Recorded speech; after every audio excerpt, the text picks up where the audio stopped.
All right, guys, we should be live, right? Yes, we are live, I think. I think you guys could hear me. If you can hear me and you're watching live, just type in hashtag live and just let me know that you could hear me and just say hi. And today we are just going to be looking at the topic of how can we distance ourselves from sin. So that is like a topic that we looked at on the YouTube channel, which was last week Friday, and I kind of just went through a brief kind of, well, it wasn't brief, but it was like an in-depth look at the Bible and just like which verses that you need to kind of look at to see this. And all right, so I'm getting some messages. I should probably put this on mute at some point. All right. All right, yes, looking like you guys are saying hi. So hi, looks like my wife's here on the Facebook chat. So anyway, we are just going to get vulnerable with that topic. You know, the other video is really just about going through the Bible, giving you basic step-by-step just info on what the Bible says. This is more like looking at my life, looking at the personal application of these things and, you know, it's like getting into it. And it's just like, it's so kind of like I'm a little bit nervous because of what we're going to talk about, but we're going to do it anyway because I feel like we need to learn from others' experience. You know, we just really do need to learn from others' experience. So today, really, to show you like a little, you know, and I'm going to stumble a lot, as you can see already, but that's real life. That's how it is. So we're going to look at testimony. Like, we're going to look at a testimony from me. We're going to look at what is sin. We're going to do a bonus verse too, and we're going to get bonus verses, like a verse that I didn't use in the other thing, because if you know, the verse that I did use, like, I'll just put it on screen right now really quickly. So the verse that we did look at was this verse, which was 1 Peter chapter 2 verses 1 to 3. And really what I was saying was, you know, that before we can really truly follow God, you know, just like we have to put away our sin first. You know, it says put away all malice and all deceit and all hypocrisy and envy. You know, and then it goes on to say that if we've tasted that the Lord is good. So like these are just the kind of things that we need to do. So let me just go back to the other screen. So remember, that should be way bigger. All right, I'm gonna make that bigger for you guys. Just what I will get this right. I will get this right, guys. All right, give me a sec. Boom, there we go. There we go. We're right back. And see, that's what this is all about. We're all about just learning, just making mistakes. We're all not perfect. We all sin, right? So let's get into the first topic. And the first topic really is a testimony. And we are going to talk about the matter of porn. Yes, porn. I know some of you probably spat your drinks out or like fell off your chairs or whatever. And mom, I'm sorry, just hang in there, you know. Or, you know, you could go downstairs, get a cup of tea, you don't have to watch this part if you don't want, you know, just think, yeah, that probably isn't going to work. But yeah, okay, so let's get into the story. I'm just going to tell you about where I grew up, like how I grew up, and like my experience on matter. So, all right, before I do that, let me just look at some messages, right? So,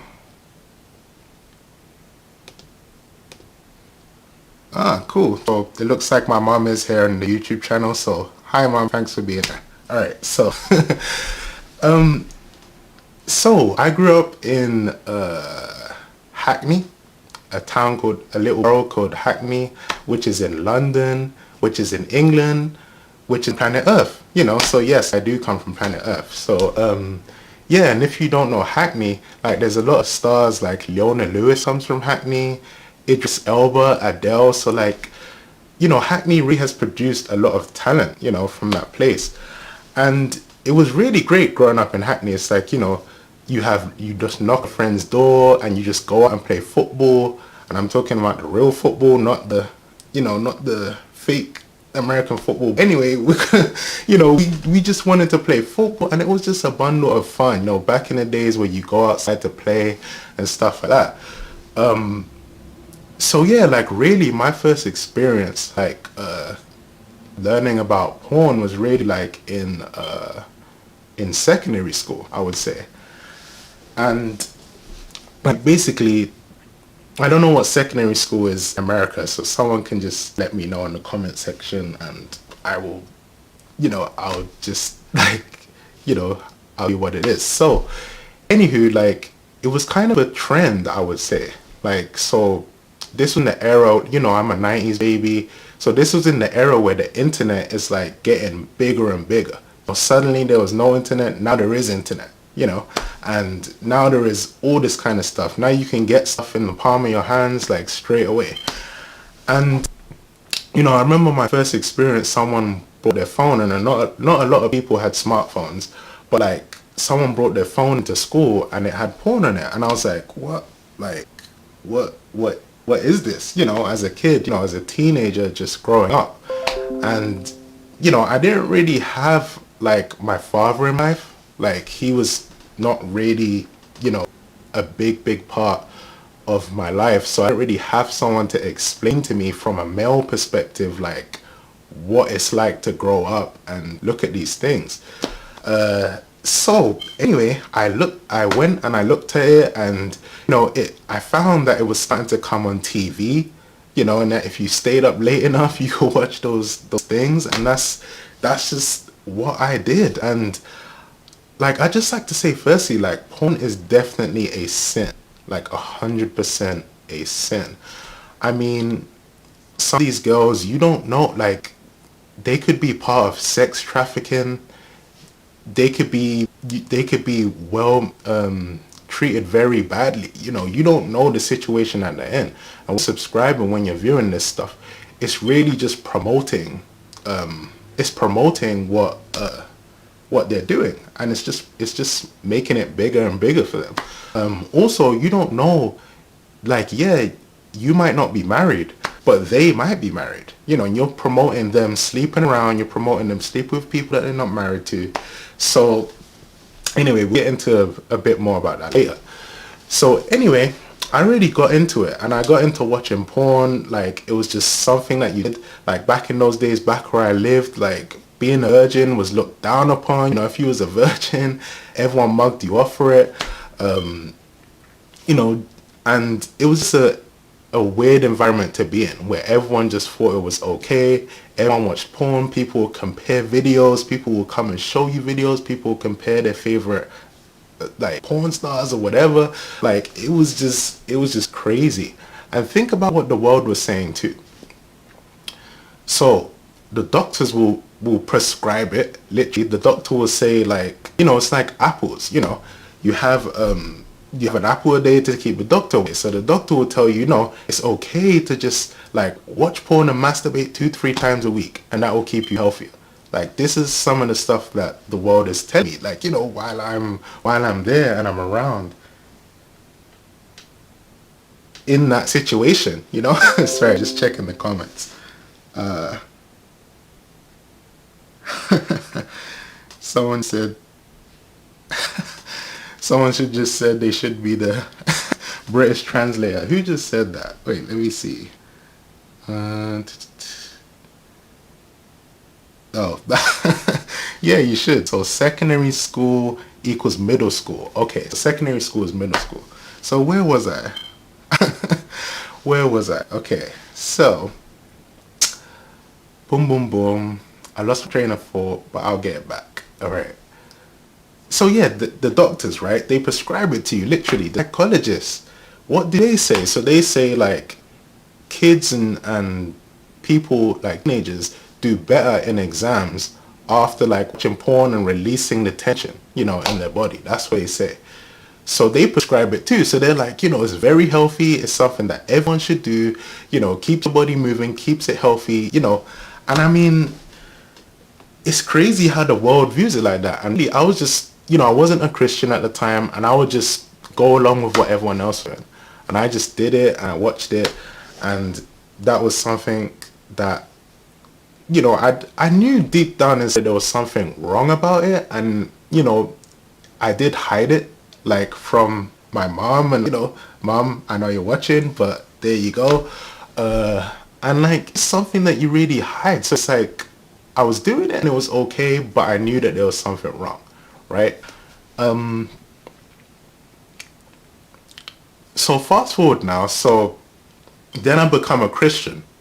And then the Lord saved me, and you know what? It just all went away. And he just said, no, no, that's not how it happened now. I became a Christian, and like for maybe the first 2-3 months, stayed off it, or maybe the first 4-5 months. Like, that's at the time when you're thinking that, Christianity, you're not gonna come across any problems. You're not gonna come across really anything that's gonna, upset your joy, like, in terms of the Lord. So really, first kind of bad thing to happen, you turn back to what your body knows, and really, you have the Holy Spirit in you this time, and that it's a sin this time. It's so much more vivid than when you was ever doing it before, and that it's a sin, and I knew that it was a sin, but it was like, I just couldn't, like, it was like an addiction at this point. And we're all addicted to different things. Like, some people are addicted to their phones, some people are addicted to alcohol, some people are addicted to food. And like, when you become a Christian, you hear all these stories of people saying that, oh, I just stopped being addicted to those things. And, God bless you if you managed to do that. And we got to thank the Lord that really you was able to do that. But for some people, they find it a lot harder. And I did too. But I still kept it a secret because, like, I didn't know what it was. Like, I didn't want to, like, tell people about it. I didn't want to alarm people. So really, I can say, looking back, that was really the wrong thing to do. Like, that was definitely the wrong thing to do. So time moved forward, and if you think like getting a wife is something that's gonna cure that, like if you're dealing with that right now, and women, you deal with lust too. Let's be honest now. Men deal with lust, women deal with lust. So don't think that getting a boyfriend, husband, or wife, that's not gonna cure your issues. So it got to the point where I had to tell someone. First I prayed and I prayed and prayed and prayed. Lord, I don't want to be bound to this sin anymore. I can't be bound to this sin anymore. And the first person I consulted to was my wife. I told her, I didn't know how she was going to react, as you don't know how she's going to react, but she was just really encouraging on the matter. She said we should pray about it. She said we should think, and just to let you guys know, like, if you tell your partner about this and they get angry, they have all the right in the world to get angry about this. But if they don't get angry, that's fine. They will come back and they will help you in the end. So just let whoever know, let your friends know, let someone know that is going to help you out to get rid of whatever your addictions are. So anyway, I told her and we just prayed for it. We prayed for it, we worked through it together, and it was like a huge burden came off of my chest. It's like before I was Atlas, right? And like carrying this huge weight on my back, and it's like it just went away. And I continued to pray, and just one day God just set me free. I didn't feel like doing it anymore. I didn't feel like I was missing anything. I didn't feel like I wanted to go back there. I knew it was sin. I knew that, like, God just made it so clear in my life, and I'm just so thankful that today I don't have that burden, and I've been working up to this point where I can share it, to everyone. And really, like, why am I saying this? Why am I telling you guys this? So I'm telling you guys this because it shows one of the ways which you can distance yourself from sin. The first way is praying. Of course, you need to pray. Second way is you need to tell someone, you need to confess to God, and you need to tell someone about this. You need to get help with this, whatever your sin is. And then after that, you need to pray. You need to pray together. and then you need to distance yourself from whatever it is. So you need to, put that lock on your computer, put that thing, get rid of certain things. We'll get to that in a bit, because I'm sorry to say, but we'll just have to get rid of some things, as well. But yeah, so let's transition. Whew. Okay, let's take a drink of water. That was tough.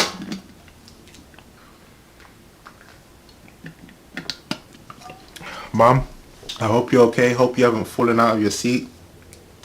I hope you're still here with me. Put a comment there if you're still here. But yeah, so let's transition.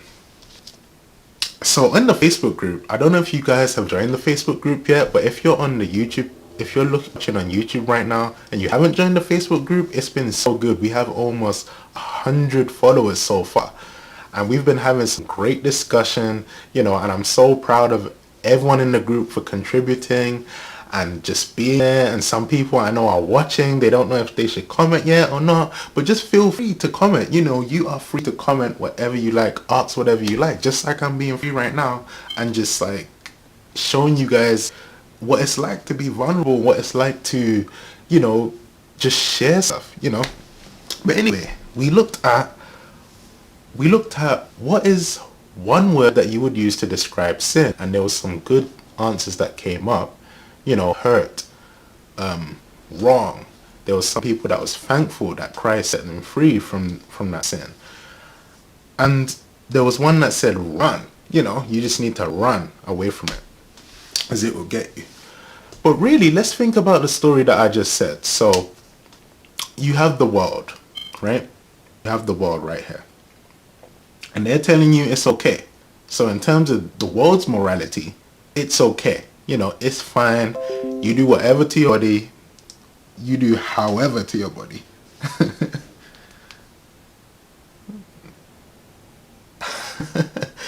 So I said, I'm sure my mom's fine. Yeah, she probably is fine. But anyway, so the world's saying this, right?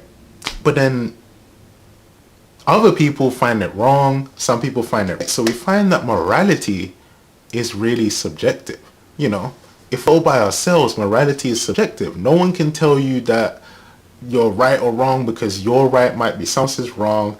And Hitler might find it right to kill off the Jews, but then someone might find it wrong. And then there's other topics that we can get into, some people, who's going to tell that person, okay, you're wrong? What standard are we going by?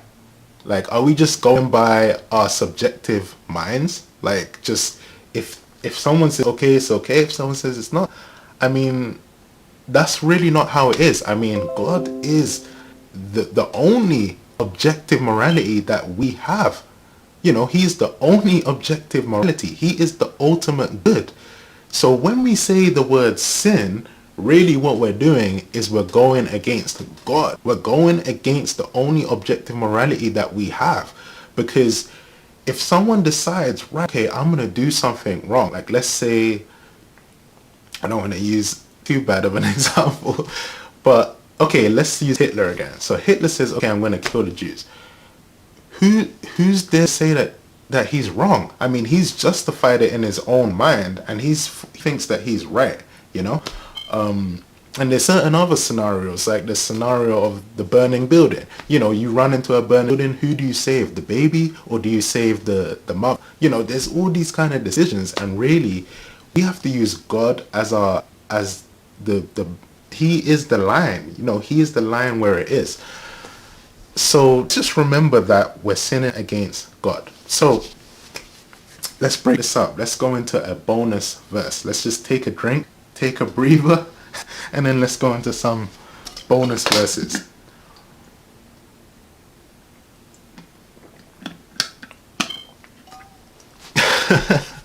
Oh my days. And my mom's commenting. My mom's one of my biggest supporters on the YouTube channel. That is just so funny. So she says, Mom knows more than you think, Yeah, you probably do. The thing is though, I grew up with a lot of women. I grew up with my grandma, my auntie, my mom. I did have my uncle in my life. But there really is only two men in my life that I feel like had an input, my granddad and my uncle.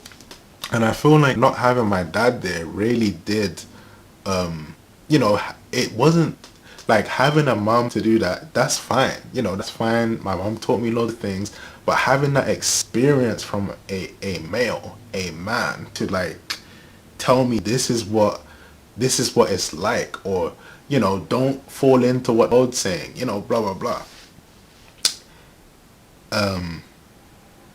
But yeah, not saying, I'm not trying to say at all that my mom did that job. She is amazing. I love my mom. She's given me everything like this has to offer. And, you know, I love you, mom. I love you. So, let's get into some bonus verses. Let's do a little screen capture for now. So, and this verse this verse really gonna hurt people. Yeah, I think a lot of you know what verse I'm gonna go to. So let's go right here. So Matthew chapter 5 verse 28 to 30. So what does it say? It says, but I say unto you that everyone who looks at a woman with lustful intent has already committed adultery with her in his heart. Okay, so let's just pause there. So when we are watching porn, where that is lustful intent towards a woman, you know, and as well, let's say you don't have a wife, you don't have a husband, but they do, and you're encouraging that. You know, they could have a husband, they could have a wife, you know, and they're sleeping around, so that's what you're encouraging people to do as well. So by God's standard, it really is wrong. And then it goes to say, if your right eye causes you to sin, tear it out and throw it away. For it is better that you lose one of your members than that your whole body be thrown into hell. And if your right hand causes you to sin, cut it off and throw it away. For it is better that you lose one of your members than that your whole body go into hell. Whew. Yep. That's exactly what it says. It says, and please, firstly, I don't want any of you to cut off any part of your limbs, because, you know, this is just a metaphor for getting rid of that sin, not keeping it in your life. So if you remember in the previous video, I'm telling you to get rid of your phone, get rid of your laptop. So let's fast forward now. Let's fast forward in my life. So it came to a point where I was watching a ton of YouTube, and I was just like I mean a lot, and it was causing me to isolate. And you already know that isolating yourself, have anxiety, that's not good. I mean, you need to feel like you can talk to people, you need to feel like you can go out, and you don't want to be wasting too much time. You know, YouTube isn't bad and Facebook isn't bad, but you don't want to be spending too much time looking at other people's life and looking at other people's experiences and not experiencing things yourself. So you know that you could look at the wrong thing at the wrong time and it can turn into sin. So I thought to myself, and after reading this verse, really, the first Peter verse that I looked at before, that was really like, that was when I basically thought to myself, I need to start thinking, what kind of things can I get rid of in my life? What can I distance myself from? Because I don't want to be anywhere near sin. Like nowhere near sin. So what I did is I got rid of my phone. Simple as that. I got rid of my phone and I got one of these. I don't know if you can see that. Look at that. That is the phone that I'm using right now. And some of you out there, some Christians, you may have done this as well. But this really is, this is fine. You know, it's you know, it works. I could call, I could text, I could do different things, but you know, it's not going to give me 24 hours access to the internet at all times, which just really isn't necessary.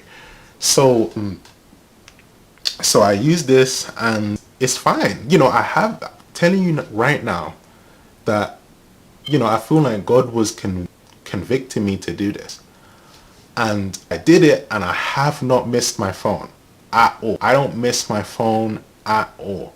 And I'm telling you guys, if you have anything in your life that you know it's not sin yet, but you know it's tempting you, you know it's getting in the way of your spirituality, getting away with your connection from God, and it's going to take one step to get over that line to really go back to where you once was.